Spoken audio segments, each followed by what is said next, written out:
Hello दोस्तों। तो आज के बिग न्यूज़ में will be talking about Reserve Bank of Kailasa. ठीक है, तो फोटो देख के आप समझ गए होंगे कि यहाँ पे स्वामी नित्यानंद की बात हो रही है, राइट। तो he was initially a self proclaimed godman, है ना। ये एक पर्टिकुलर हिंदू सेक्ट के हेड थे, लेकिन इवेंचुअली इन पे रेप के चार्जेस लगे और भी फ्रॉड के चार्जेस लगे, है ना। तो कहीं ना कहीं अब he is not to be found anywhere and अब इन्होंने अपना एक जो आइलैंड है उससे खुद को एसोसिएट कर लिया है। और कैसे क्या, इसके बारे में हम बात करेंगे। उस पर्टिकुलर आइलैंड का नाम है कैलाशा और वहां का इन्होंने अलग से रिजर्व बैंक अब जो है अनाउंस किया है यूट्यूब पे कि भाई हमारा एक आइलैंड है कॉल्ड कैलाशा, यहाँ का हम एक नई करेंसी बना रहे हैं जिसके लिए इन्होंने पूरी इकोनॉमिक पॉलिसी बनाई है एंड अपना एक अलग बैंक भी बनाया है रिजर्व बैंक ऑफ कैलाशा, जिसका पूरा यूट्यूब वीडियो आया हुआ है। नाउ हमारी जो जानकारी है about Reserve Bank of Kailasa it's almost इनकी वेबसाइट से, उसके अलावा बहुत ज़्यादा नॉलेज नहीं है इसके बारे में। ठीक है, तो यहाँ पे हम 3 चीज़ें डिस्कस करेंगे। पहले will be discussing the topic, ठीक है, किस तरह की एप्लीकेशन है इस टॉपिक की, and in the and will also learn कि यूजुअली तो मैं आपको बताती हूँ कि एप्लीकेशन क्या है, आपका थॉट प्रोसेस क्या होना चाहिए while thinking about any topic, ये भी हम डिस्कस करेंगे। ठीक है जी।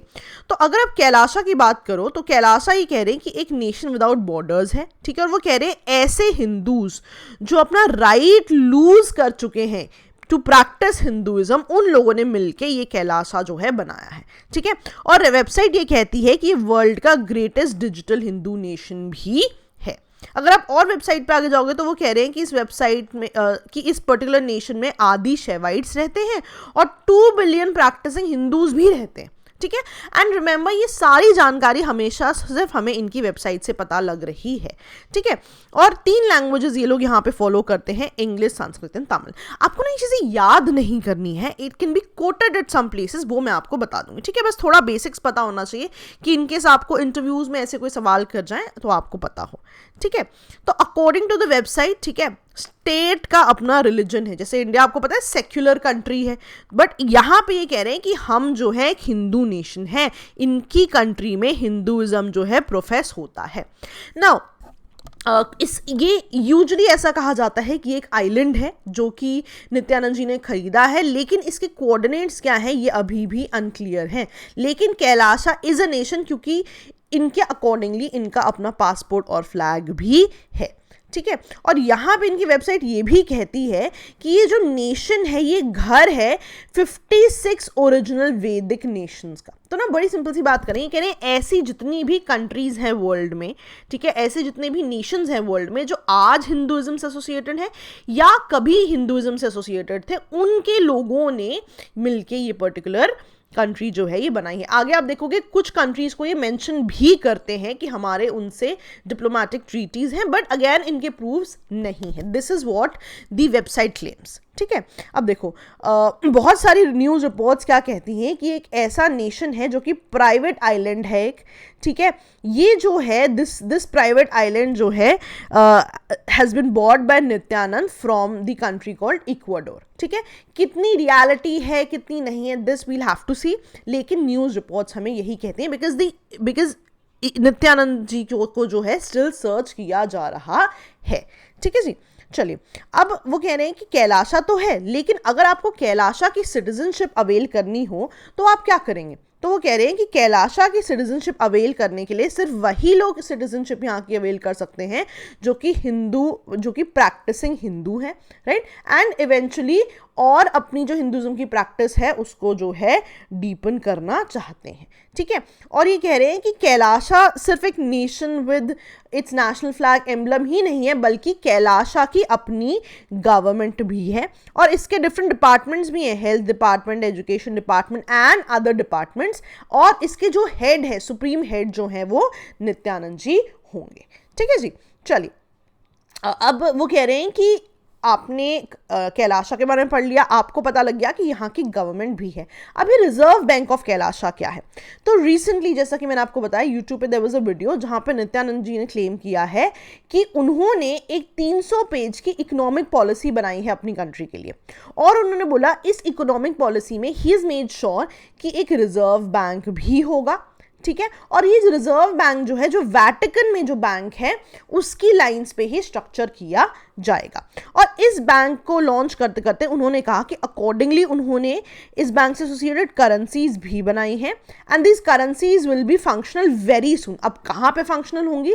ये कह रहे हैं कि करेंसीज उन कंट्रीज में फंक्शनल होंगी जिन कंट्रीज के साथ डिप्लोमेटिक टाइज हैं उनके। अब किस तरह के डिप्लोमेटिक टाइज हैं, क्या है, इसके बारे में बहुत ज़्यादा न्यूज़ अभी नहीं है। और वो कह रहे हैं कि रिजर्व बैंक ऑफ कैलाशा तो इकोनॉमिक पॉलिसी का एक पार्ट है। इन जनरल इकोनॉमिक पॉलिसी में हम ये भी बताएंगे कि ये जो हमारी करेंसी है ये किस तरह से वर्क करेगी, राइट, इंटरनली और वर्ल्ड में भी, ठीक है, कि दोनों तरीके से दिल टेल यू कि अगर आपको उनकी कंट्री में यूज करनी है how it will be used and if you want to use it और exchange it in a different country जिनके साथ उनके डिप्लोमेटिक टाइज हैं तो वहां पे कैसे यूज होंगे। और वो ये भी कह रहे हैं कि ये जो करेंसीज हैं इन्होंने 56 एंशिएंट हिंदू नेशंस की पॉलिसीज को स्टडी किया है और फिर इन्होंने करेंसीज निकाली हैं। लेकिन exactly कौन से 56 nations we do not know yet. What type of currencies is he talking about? That also only the time will tell. ठीक है। अब वो कह रहे हैं, लेकिन इन्होंने एक बहुत सिंपल सी चीज़ कही है कि कुछ जो कंट्रीज हैं, ठीक है, जिनकी ये बात कर रहे हैं, कुछ कंट्रीज वो रेफर कर रहे हैं, वो कह रहे हैं कंबोडिया, श्रीलंका, नेपाल, अफगानिस्तान, इन कुछ कंट्रीज साथ इनके डिप्लोमेटिक टाइज है। पर वो कह रहे हैं सिर्फ डिप्लोमेटिक टाइप्स हैं, हमारे कोई टेरिटोरियल क्लेम्स नहीं है इन कंट्रीज पे, ठीक है। और कहीं ना कहीं उनका एजेंडा क्या है कि वो स्टेट रिलीजन को आगे बढ़ाना चाहते हैं, सेक्युलरिज्म नहीं बल्कि एक हिंदू स्टेट जो है वर्ल्ड में बनाना चाहते हैं। बेसिकली हिंदुइज्म को एक ग्रैंड लेवल पे लेके आना चाहते हैं, ठीक है जी। अब आप आगे जाओगे तो इनकी करेंसी के हिसाब से 77 टाइप्स ऑफ गोल्ड कॉइन्स होंगे यहाँ पे, ठीक है, जो कि डिफरेंट डिनोमिनेशन में मिलेंगे। Denomination as in 1 Kailasian dollar, 1/4 Kailasian dollar. तो किस तरह से ये होंगे? इस तरह के 77 टाइप्स ऑफ गोल्ड कॉइन्स हैं इन 8 डिफरेंट डिनोमिनेशन।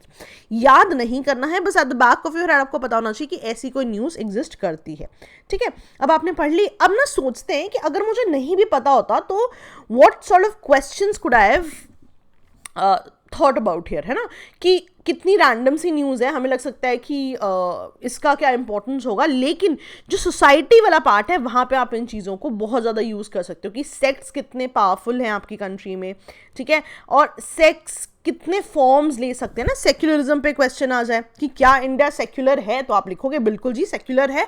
सेक्युलर नहीं होता तो इतने सारे सेक्ट्स कैसे होते, ठीक है। रिलीजन पे क्वेश्चंस, गॉडमेंट्स पे क्वेश्चंस या एसेज आ जाए आपको रिलीजन से एसोसिएटेड, आप डेफिनेटली वहां पर भी इसे एज एग्जाम्पल कोट कर सकते हो। तो ये छोटी छोटी चीज़ें हैं जो आपको पता होनी चाहिए कि कितनी सिंपल न्यूज़ जो कि वी वुड हैव मिस, शायद हमें लगता कि बस इसे at the back of your head आप याद रख लें, लेकिन आप इन क्वेश्चंस में उसको यूज़ कर सकते हो, ठीक है। जब भी सेक्ट्स पे क्वेश्चन आए और आपको एग्जाम्पल देना है, आप इनके एग्जाम्पल्स दे सकते हो। सेक्ट्स कितने इलेबोरेट लेवल पे पहुंच चुके हैं कि कहीं ना कहीं जो चीज़ सिर्फ इंडिया में थी अब वो हिंदू नेशन एस्टैब्लिश कर रहे हैं। तो सेक्स की इंपॉर्टेंस क्या है या इनकी रेलेवेंस क्या है, इन पे भी आप इन चीज़ों को आंसर कर सकते हो, ठीक है। रिलीजन पे ऐसे आ जाए, ठीक है, या सेक्स पे ऐसे आ जाए या सेक्युलरिज्म पे ऐसे आ जाए, आप डेफिनेटली वहाँ कोट कीजिए, ठीक है, कि क्या इंडिया एक धर्मनिरपेक्ष राज्य है, क्या इंडिया एक सेक्युलर कंट्री है। बिल्कुल आप लिखोगे सेक्युलर कंट्री, तभी तो different religions, different sex, different cults, different government जो है वो एग्जिस्ट कर रहे हैं। तो इन चीज़ों को आपने ध्यान में रखना है, ठीक है, कि अगर ये क्वेश्चन आए तो this is what I should be writing about. But again question पर निर्भर करेगा कि आपको ये एग्जाम्पल कैसे यूज करना है। एग्जाम्पल में भी you can coat about just 1-2 लाइनें अबाउट इट कि सो एंड सो कोई सेक्ट के हेड थे और उन्होंने सो एंड सो काम किया है। आपको पूरी हिस्ट्री ज्योग्राफी बताने की जरूरत नहीं है, ठीक है।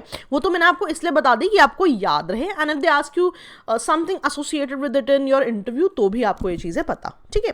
अब ये तो मैंने आपको बता दिया, आपको पता है क्या सोचना चाहिए था। आपको लग रहा है कि कोई और एप्लीकेशन हो सकती है इसकी। अब आपका लाइन ऑफ थॉट क्या होना चाहिए, आपको सिलेबस के बारे में सोचना है। लेट्स से मैंने कोई भी टॉपिक आपको बताया तो आप ना एकदम से अगर हम किसी टॉपिक की बात करते हैं तो ना हमें स्ट्राइक नहीं करता कि किससे एसोसिएटेड होगा। रीजन क्या है, हम सिलेबस के बारे में नहीं सोचते। तो द मोमेंट आई से सेक्ट्स के बारे में या रिलीजन के बारे में आपको ये सोचना चाहिए पेपर 1 में क्या क्या है। अच्छा, पेपर 1 में है हिस्ट्री, ज्योग्राफी, सोशल इशूज़, है ना, या वर्ल्ड हिस्ट्री, तो क्या इन टॉपिक में से किसी में वो जाएगा? अगेन पेपर 2 में आप जाइए, गवर्नेंस की बात है, स्कीम्स की बात है, IR की बात है, क्या इनमें से कहीं किसी टॉपिक से एसोसिएटेड है? तो हमारा एजेंडा क्या होना चाहिए, कभी भी अगर आपको सोचना हो कि कोई टॉपिक किस किस चीज़ से एसोसिएटेड हो सकता है, किस किस चीज़ में मेंस में यूज़ कर सकते हैं, आप सिलेबस के बारे में सोचना शुरू कर दीजिए। मान लीजिए मैंने आपको डिजिटल इंडिया के बारे में बताया, तो आपके दिमाग में आना चाहिए अच्छा ये तो स्कीम से आ सकता है, और पेपर 3 में आप सोचो अच्छा ये तो साइंस में भी शायद एसोसिएट हो जाए। तो इन चीज़ों के बारे में आपको सोचना ज़रूरी है। आप देखोगे कि धीरे धीरे जैसे आप सिलेबस को अपने दिमाग में रन करना शुरू करोगे, इवेंचुअली यू विल अंडरस्टैंड कि कौन सा टॉपिक कहाँ से एसोसिएट हो रहा है। हाँ, example so you will eventually learn, definitely yes, लेकिन एक ब्रॉडर आइडिया आपको डेफिनेटली आ जाता है कि किस पोर्शन से आपके सिलेबस के एसोसिएटेड है। इससे एक बहुत बड़ा आपको एडवांटेज क्या है कि अ लॉट ऑफ पीपल से उन्हें सिलेबस जो है बहुत ज़्यादा लगता है, they can't remember this is a trick जिससे आप वो भी याद कर सकते हो।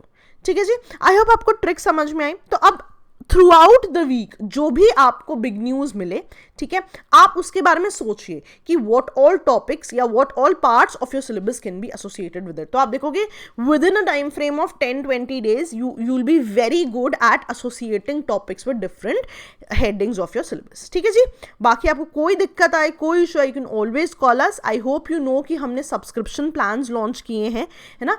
आप चाहें तो हमेशा की तरह एक फुल टाइम जो फुल इंस्टॉलमेंट्स दे के भी ले सकते हैं, या फिर आप मंथली इंस्टॉलमेंट्स पे भी कोई ना कोई प्रोग्राम ले सकते हैं। आपको कोई भी डाउट्स हो, कोई भी इशू हो, you can always call us at this number, you can always drop us an email at sleepy.classes@gmail.com। कोई ना कोई हमारी टीम से आपसे एसोसिएट होगा और आपको सारी इन्फॉर्मेशन मिल जाएगी।